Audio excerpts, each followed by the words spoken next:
Morning students. आज हम आयकर के अंतर्गत भत्तों के बारे में जानकारी हासिल करेंगे। भत्ते 3 प्रकार के होते हैं।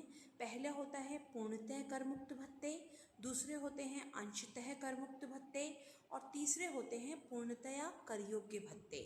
पूर्णतः कर मुक्त भत्तों से हमारा तात्पर्य ऐसे भत्तों से होता है जिसके अंतर्गत हमें अपने किसी भी कर्मचारी को अपनी नियोक्ता से भत्तों के रूप में धनराशि प्राप्त तो होती है, परंतु सरकार द्वारा उसके ऊपर किसी प्रकार का कोई कर नहीं लिया जाता।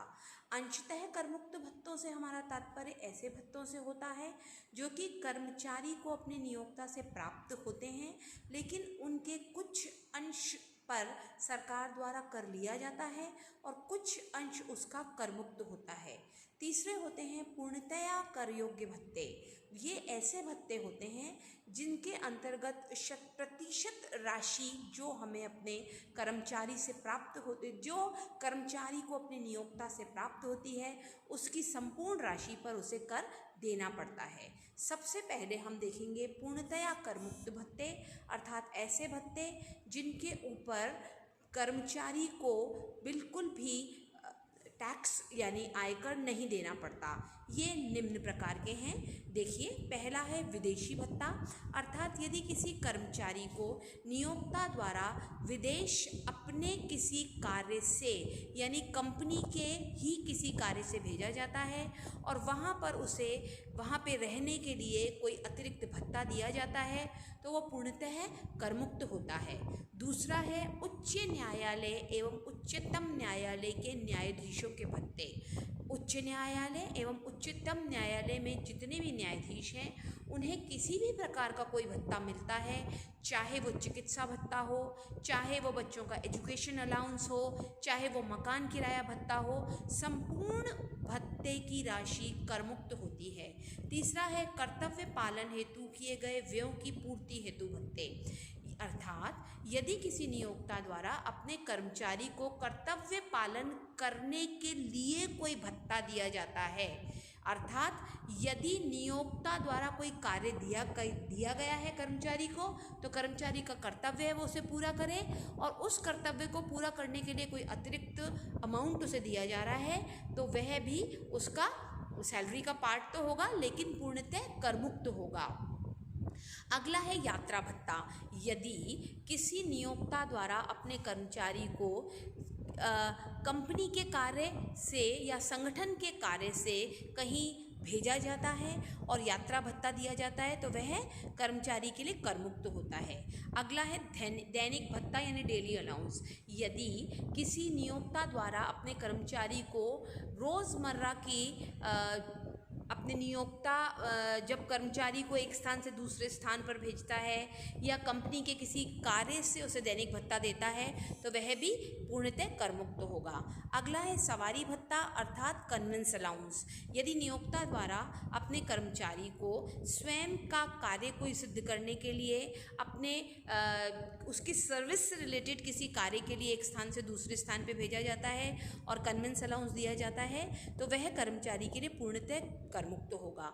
अगला है सहायक भत्ता, यानी किसी कर्मचारी को नियोक्ता द्वारा कोई कार्य दिया जाता है और कर्मचारी उस कार्य को पूरा करने के लिए कोई सहायक रखता है, तो उस सहायक के लिए उस सहायक को वेतन देने के लिए नियोक्ता द्वारा कर्मचारी को जो अतिरिक्त भत्ता दिया जाता है वह सहायक भत्ता कहलाता है और वो पूर्णतः कर मुक्त होता है।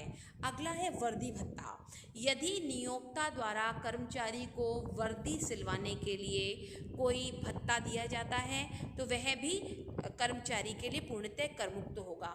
और अंतिम है अनुसंधान भत्ता, अर्थात यदि किसी नियोक्ता द्वारा अपने कर्मचारी को कोई अनुसंधान कार्य करने के लिए जो कि कंपनी को और अधिक विकसित करता हो और कोई कंपनी के लिए फ़ायदेमंद हो, ऐसा कोई इन्वेस्टिगेशन अलाउंस दिया जाता है, तो वह भी कर्मचारी के लिए पूर्णतः कर मुक्त होगा। परंतु इसमें स्टूडेंट्स हमें एक बात ध्यान रखनी पड़ेगी कि ये सभी भत्ते यदि नियोक्ता द्वारा कर्मचारी को जितने अमाउंट में दिए गए हैं वो पूरा अमाउंट यदि कर्मचारी ने यूज़ में ले लिया है, तो कर मुक्त होगा, लेकिन कोई अमाउंट यदि बच गया है तो वह उस बचे हुए अमाउंट के ऊपर टैक्स देगा।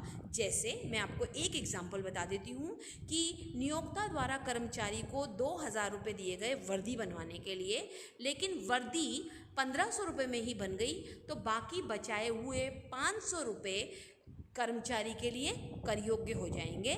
वैसा वर्षा हम इन सभी पॉइंट्स में, चाहे वो अनुसंधान भत्ता हो, सहायक भत्ता हो, दैनिक भत्ता हो, सभी में यही वाला रूल हमारा चलेगा। तो इस प्रकार आपने देखे कि ये सब भत्ते जो अभी अपन ने देखे हैं वो यदि नियोक्ता द्वारा कर्मचारी को दिए जाते हैं तो इनकम टैक्स रिटर्न भरते समय आउटर कॉलम में कर्मचारी के नहीं आएंगे, क्योंकि वह पूर्णतः कर मुक्त हैं। अब हम अपना सी पॉइंट देखेंगे, जो कि है हमारा पूर्णतः कर योग्य भत्ते। पूर्णतः कर योग्य भत्तों से हमारा तात्पर्य ऐसे भत्तों से होता है जिनके ऊपर हमें पूरी तरीके से टैक्स देना पड़ता है। ये सारे के सारे भत्ते आप लोगों को निम्न नज़र आ रहे हैं, जिसमें कि बहुत सारे हैं ये भत्ते, जिसमें स्पेशल है महंगाई भत्ता, नगर क्षतिपूर्ति भत्ता, ग्रामीण भत्ता, चिकित्सा भत्ता, नौकर भत्ता, प्रॉक्टर भत्ता, वार्डन भत्ता, परियोजना भत्ता, प्रतिनियुक्ति भत्ता, अधिसमय भत्ता, अंतरिम राहत भत्ता, टिफिन भत्ता, परिवार भत्ता, भोजन भत्ता, नॉन प्रैक्टिसिंग भत्ता, कठिन कार्य भत्ता, दूरभाष भत्ता, गार्ड भत्ता, सुरक्षा भत्ता एवं कुत्ता रखने हेतु भत्ता। ये सभी जो भत्ते आप लोगों को दिख रहे हैं सारे के सारे पूर्णतः कर योग्य होते हैं, अर्थात कि किसी भी कर्मचारी को यदि अपने नियोक्ता से ये भत्ते प्राप्त होते हैं तो सारे पूरा अमाउंट उनका आउटर कॉलम में आता है। इस प्रकार हमने इस क्लास में पूर्णतः कर मुक्त भत्ता अर्थात ए पॉइंट और सी पॉइंट पूर्णतः कर योग्य भत्ता देखा। अगली क्लास में मैं आप लोगों के साथ अंशतः कर मुक्त भत्तों से संबंधित रूल्स को शेयर करूंगी। Thank you so much.